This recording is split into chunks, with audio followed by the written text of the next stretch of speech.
এই মুহূর্তের সর্বশেষ আপডেট নিউজ নিয়ে আপনাদের সামনে হাজির হলাম। এখন শুনবেন সংবাদ শিরোনাম। ভোটে না পেরে এবার গোয়েন্দা ষড়যন্ত্র বিএনপির, হাতে নাতে ধরা পড়ল জামায়াতের হাতে। জামায়াত নিয়ে বিএনপির গভীর ষড়যন্ত্র ফাঁস। তারিক রহমানকে প্রকাশ্য রাজনীতি থেকে সরিয়ে দেওয়ার হুমকি দিলেন রুমিন ফারহানা, গোপন ভিডিও ভাইরাল।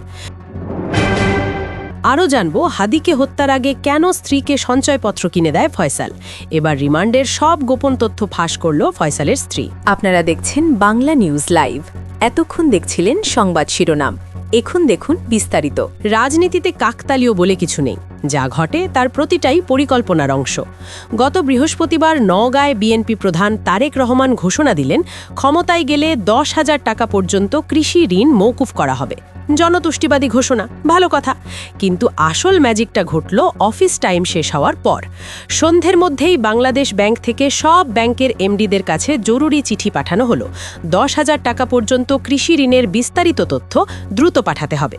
প্রশ্ন হলো, বিএনপি তো এখনও ক্ষমতায় নেই, তারা বিরোধী দলও নয়, তারা কেবল একটি রাজনৈতিক দল।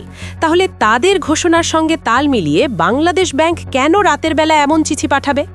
রাষ্ট্রীয় প্রতিষ্ঠান কি এখন কোনো রাজনৈতিক দলের প্রাইভেট কোম্পানিতে পরিণত হয়েছে? অফিস টাইমের পরেই অস্বাভাবিক তৎপরতা কি প্রমাণ করে না যে ভেতরে ভেতরে পুরো সিস্টেম ক্যাপচার হয়ে গেছে?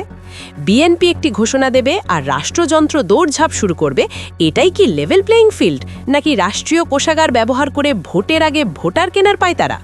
দৈনিক সমকাল এই বিষয়টি প্রকাশ করে বোমা ফাটিয়েছে। বাংলাদেশ ব্যাংকের এই তড়িঘড়ি চিঠির পেছনে রয়েছেন অধ্যাপক রাশেদ আল মাহমুদ তিতুমির, বাংলাদেশ ব্যাংকের পরিচালনা পর্ষদের সদস্য। প্রশ্ন হলো, তিনি কি কেবল একজন নিরপেক্ষ অধ্যাপক? এই ভদ্রলোকই কিছুদিন আগে একটি জরিপের সঙ্গে যুক্ত ছিলেন, যেখানে দাবি করা হয়েছিল দেশের 70% মানুষ বিএনপিকে ভোট দেবে। আজ সমীকরণ মিলছে।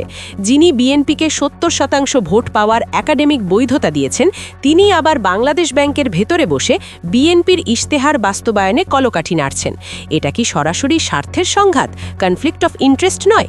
রাষ্ট্রীয় পদে বসে একটি দলের এজেন্ডা বাস্তবায়ন, এটাই কি নিরপেক্ষতা?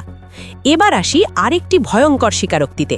বিএনপির এমপি প্রার্থী সাবেক বিমান বাহিনী প্রধান ও সাবেক স্বরাষ্ট্রমন্ত্রী আলতাফ হোসেন চৌধুরী বুক ফুলিয়ে বলেছেন, ডিজিএফআই ও এনএসআই দিয়ে সার্ভে করিয়ে বিএনপি প্রার্থী ঠিক করেছে। থামুন, এক মুহূর্ত চিন্তা করুন।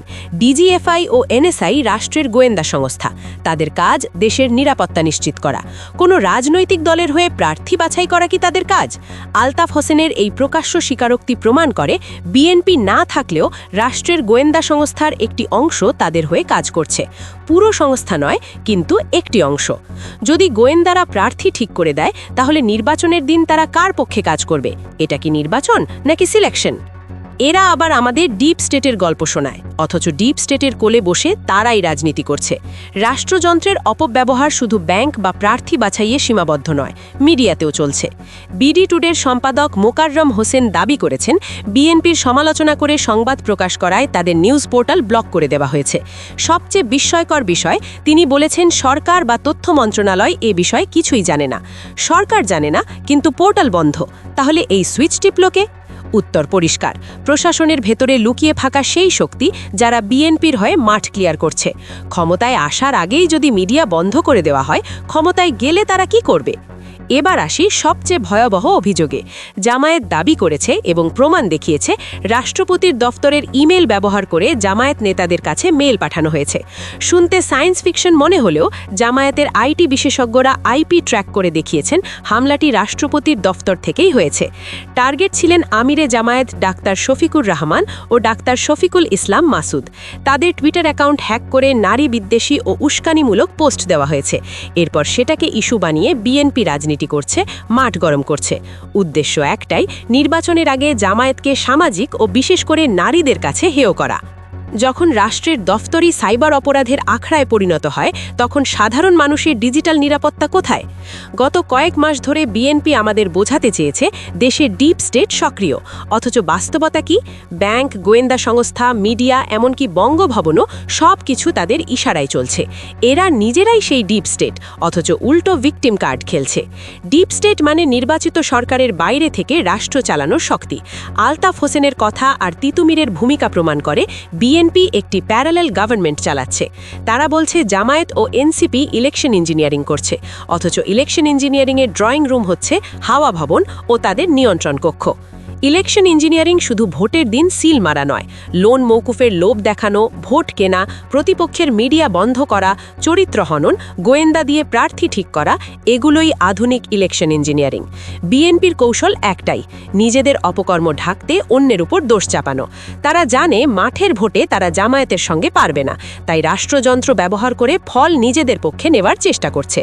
2001 সালে লতিফুর রহমানের তত্ত্বাবধায়ক সরকারের সময় কি হয়েছিল মানুষ ভুলে যায়নি। প্রশাসন রাতারাতি সাজানো হয়েছিল বিএনপির পক্ষে।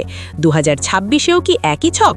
পার্থক্য একটাই, তখন ক্ষমতায় এসে দখল করেছিল, এবার ক্ষমতায় না গিয়েই দখল শুরু করেছে। কিন্তু তারা ভুলে গেছে এটা 2001 নয়, এটা 2026, এটা 24-এর রক্তস্নাত বাংলাদেশ। প্রশাসনের ভেতরে কিছু দালাল থাকলেও পুরো জাতি এখন জাগ্রত। মানুষ এই ম্যানিপুলেশন দেখছে, বুঝছে, বিচার করছে। জামায়াত হ্যাকিংয়ের প্রমাণ দিয়েছে, বিডি টুডে সত্য প্রকাশ করেছে। বিএনপির অতিরিক্ত স্মার্টনেস এখন বুমেরাং হচ্ছে। জনগণ প্রশ্ন তুলছে, নির্বাচন কমিশন কি ঘুমাচ্ছে? গোয়েন্দা সংস্থার একটি অংশ যদি রাজনৈতিক দলের হয়ে কাজ করে, তাহলে ইসির ভূমিকা কি? জামায়াত ও এনসিপিকে এখন আরও কঠোর হতে হবে, প্রমাণসহ ইসির কাছে যেতে হবে, জনগণকে সঙ্গে নিয়ে এই ষড়যন্ত্র রুখতে হবে। শেষ কথা একটাই, রাষ্ট্রযন্ত্র যত শক্তিশালী হোক, জনতার শক্তির কাছে তা তুচ্ছ। পিপলস উইল, পিপলস পাওয়ারের কাছে এসব কিচ্ছু না। 12ই ফেব্রুয়ারি মানুষ যদি ভোট কেন্দ্রে যায়, তাহলে ডিজিএফআই, এনএসআই, তিতুমিরের চিঠি কোনোটাই কাজে আসবে না। সিস্টেম ক্যাপচার করে সাময়িক সুবিধা নেওয়া যায়, মানুষের মন জয় করা যায় না। বিএনপি যদি ভাবে এভাবে ইলেকশন ইঞ্জিনিয়ারিং করে ভোটে জিতে আসবে, তাহলে তারা বোকার স্বর্গে বাস করছে। শেখ হাসিনা যা পারেনি, তারেক রহমানের মতো নাদান শিশু তা কোনোভাবেই পারবে না। এই নোংরা খেলা বিএনপির রাজনৈতিক কবর রচনার প্রস্তুতি মাত্র। দেশের সামনে দাঁড়িয়ে আছে আরেকটি গুরুত্বপূর্ণ জাতীয় নির্বাচন, আর এই নির্বাচনকে ঘিরেই পর্দার আড়ালে শুরু হয়ে গেছে বিশ্বের প্রভাবশালী শক্তিগুলোর এক জটিল ও নীরব লড়াই। প্রশ্ন উঠছে, কে বসবে ঢাকার মসনদে? জামায়াতে ইসলামী নাকি বিএনপি? কোন দলকে ক্ষমতায় দেখতে চায় যুক্তরাষ্ট্র? ভারতের গোপন কৌশল কোন দিকে? চীন কেন হঠাৎ জামায়াতে ইসলামের প্রতি আগ্রহী হয়ে উঠেছে? আর পাকিস্তানি বা কেন গোপনে তাদের ডেপুটি প্রাইম মিনিস্টারকে ঢাকায় পাঠালো? এই প্রশ্নগুলোর উত্তর জানলে অনেকেই বিস্মিত হবেন, কারণ বাস্তবতা হলো বাংলাদেশের রাজনীতির নিয়ন্ত্রণ এখন আর শুধু দেশের ভেতরেই সীমাবদ্ধ নেই। বিশ্বের নামকরা গোয়েন্দা সংস্থা ও কূটনীতিকদের তৎপরতায় ঢাকায় যেন পরিণত হয়েছে আন্তর্জাতিক রাজনীতির এক নতুন কেন্দ্রবিন্দুতে। কেউ গোপনে অর্থ ঢালছে, কেউ দিচ্ছে রাজনৈতিক নীল নকশা, আবার কেউ সরাসরি বৈঠকের মাধ্যমে নিজেদের অবস্থান সবার স্পষ্ট আগে করছে। সর্বশেষ আপডেট নিউজ আজকের এই দেখতে আলোচনায় সাবস্ক্রাইব আমরা করে তুলে আমাদের ধরব চ্যানেলের সেই সব সাথেই থাকুন। চাঞ্চল্যকর ও গোপন তথ্য, আমাদের নিউজ ভালো কোন লাগলে দেশ কার লাইক, পক্ষে, কমেন্টস কার ও শেয়ার স্বার্থ করুন। কোথায়, আর শেষ ধন্যবাদ পর্যন্ত সকলকে।